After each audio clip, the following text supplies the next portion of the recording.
Hello, I'm Leon Koziol, a parental rights advocate who practiced law in federal and state courts unblemished for more than 23 years. Back in 2010, I took a conscientious stand against my profession and the corruption that was occurring in our nation's divorce and family courts, as I had seen it firsthand as an attorney and also as I became a victim, a father of two wonderful gals who are now in college. Sadly, I was alienated from them due to the retributions. You will find the persecution that was inflicted upon me throughout my website, leonkoziol.com. And you will learn from so many of the videos that we produce, the events that we sponsored, just how vicious the bench and bar can become when they target a whistleblower like me. And that will explain perhaps why there are so few individuals who are trying to reform this court system and why reform such as shared parenting is simply not happening. So I formed the Parenting Rights Institute back in 2010. We sponsored many events. I testified before the Moreland Commission on Public Corruption back in 2013. We instituted precedent-seeking litigation both in federal and state courts. We sponsored rallies in front of the Federal Appeals Court in Manhattan. And more recently, we sponsored the Parent March on Washington, a 3-day event, May 1, 2, and 3 of 2019. There is a video that could give you a summary of that 3-day event. It was produced by attorney Larry DeMarco, a lawyer down in Philadelphia who was sufficiently impressed with our event. So as he took the time aside to come down, spend the time with us, and did a nice short video presentation that you will find online on my website and numerous other locations. The first day featured a planning session, parent advocates from around the country. The second day started with a lobby initiative in Congress. We delivered reports to practically every office. We had meetings with high-level members of Congress, their staff. That evening we had expert speakers at a congressional ballroom at a hotel right near the Capitol. The following day, Friday, we had a march down Pennsylvania Avenue from the White House to the Supreme Court. It was quite an auspicious event because even all the years I had been practicing, never would have come across an event quite like that had I continued with my routines. But to lead a group of parents from all over the country down the most prestigious thoroughfare in the world was really quite the experience. We had a police escort, and at one point all 6 lanes were set aside so we could cross over and complete that march. We had speakers on the congressional lawn urging us to form unity and get behind a movement that could finally obtain the kind of reform and justice that we need for all of the corruption that is occurring, the greed that is occurring in these courts, the children that are just destroyed, college funds that are emptied out, bankruptcies, suicides, child murders, the list goes on. And yet we don't really see any concern from government regarding this. There's more concern with regard to parent-child separations at our borders. So that night we did a candlelight vigil in front of the Capitol lawn. It was dedicated to all the children, veterans, and others lost to this corrupt child custody system. So more recently, this past year, I created the Citizen Commission Against Corruption. It was granted a 501c3 status, tax-exempt status by the IRS, and so we are ready to start a new chapter in this reform movement with a group that has a much broader perspective.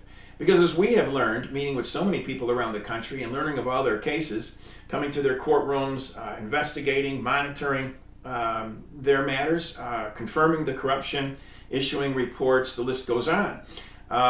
We have learned that parental rights really eventually translates into court corruption. And so we're going to look at such things. For example, many of the crises that I predicted would be upon us are now here today. For example, the parents who want to be more involved in their children's education. They're now being referred to as domestic terrorists by our own Justice Department.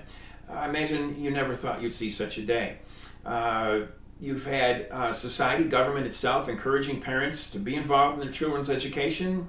And then once they do, they're terrorized like this. They're singled out and targeted. So, folks, it's not just me being targeted these days. All of you are. And that's just another reason why we need to get organized. And so I'm going to do a regular series of live stream events. I'm going to be sponsoring what I call Leon's Library. This backdrop that you see here is one of the reasons why I came up with that idea. I don't really care what you call it. The important thing is that we have a forum where people can present their concerns live. I will respond to them. I will have guests. I think it's going to be very fascinating. I'll do it daily, 7:30, beginning on Monday. That's the projected day. That's the, let's see, that's the 9th, November 9th, I believe, Monday. And 7:30, I hope to do my first live video production. Again, it's called Leon's Library. And to make it more appealing to many of my followers, one in particular whose name is Charlie. Charlie's a great guy. He's been a very powerful advocate and follower of mine for many years, and he had noted a few things about some of my presentations that he thought might be distracting the viewer and the listener. And I thought I might take his advice to heart, and so I've made some changes here in this studio, if you will. And Charlie, I'm sure you might be happy to see that this table, for example, that you mentioned needed some work. And as you can see right now, this drawer, everything has been shined up very nicely. The chair that you mentioned was a little rough looking, and so I'm going to show you what that looks like right now. Charlie, we're going to call this Charlie's chair, you know, name it after you, just to show that we mean business. We're going to do this professionally, and we don't want any distractions about what might be in the background. And then we have this guy here. I don't know. We don't have a name for him. Maybe we'll call him Sir Charles. But I don't think they had Sir Charles types back in the Greek days. They would probably been arrested and institutionalized if anybody was called Sir Charles. That's more of a royalty name for, you know, Britain and so forth. So maybe for the time being, we'll just call him Sir Charles until we get a better name. I don't know. Behind me, you see some of the many law books that I brought over from my law office when I was forced to shut it down a number of years ago. And maybe over time I can show you a little bit about what these books are about. I think it'll be a fascinating tour for you down the road. And I might even pull out some cases and cite them for you because there's many that I think you need to be aware of that will tell you about what your rights are from a constitutional perspective, for example. Now here we're not giving legal advice. I think everybody knows that. Anybody who's been on my site will know that. But we certainly are here to help you. At the Parenting Rights Institute, we do referrals. You can find us online. We do a court strategy program to help orient you to the realities of what's going on in these courts.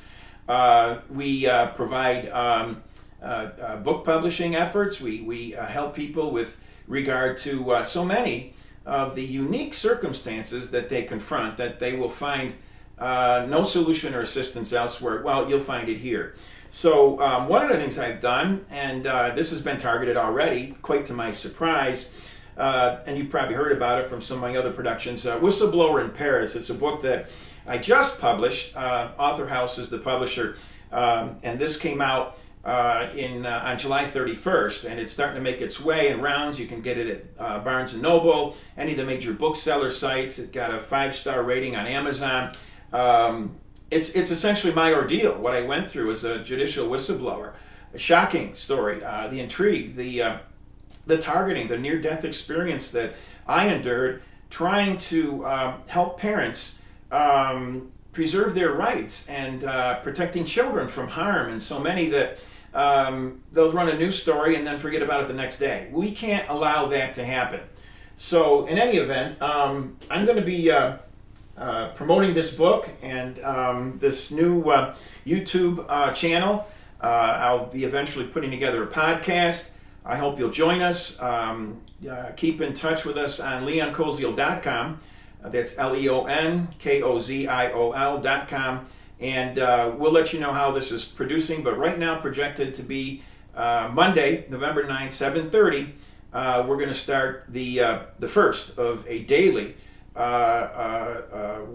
live interaction with you, the people who are struggling to seek justice and reform, and myself as a person who has known his way around the courthouse, obviously, with many trials and appeals that I've successfully prosecuted over the years, but also just the sheer amount of knowledge that I obtained across the country, meeting with victims, traveling to some very remote locations, even Paris, where I ultimately had to go to escape a child support warrant that they issued that was fraudulently procured. And in time, I'll walk you through how all this occurred, and I'm sure it will shock you. I'll be interested in your stories as well, and how they might relate to mine, for example. And so I think you'll find this exciting. So again, it's going to be Leon's Library, starting Monday, November 9th, 7:30. Look for it on my YouTube channel, and get the updates on my website, leonkoziol.com. Also, look up our more recent websites, the Citizen Commission Against Corruption, commission being singular. You put the W's in front of it, the .com after it, and you're going to find out just what we're doing, the exciting activities that we have that we hope you will join us on. And so with that, I want to thank you for listening. Please share this video. And let's get that reform that we need. Let's get people held. We have to hold these government officials accountable. And even if they do wear robes, lawyers in robes, they are still public servants, and they must be accountable to us. And there's just not been enough of that in the third branch of government. So thank you for listening, and look forward to this new program. We're going to have some very lively exchanges, and I'd like you to be a part of it. Thank you.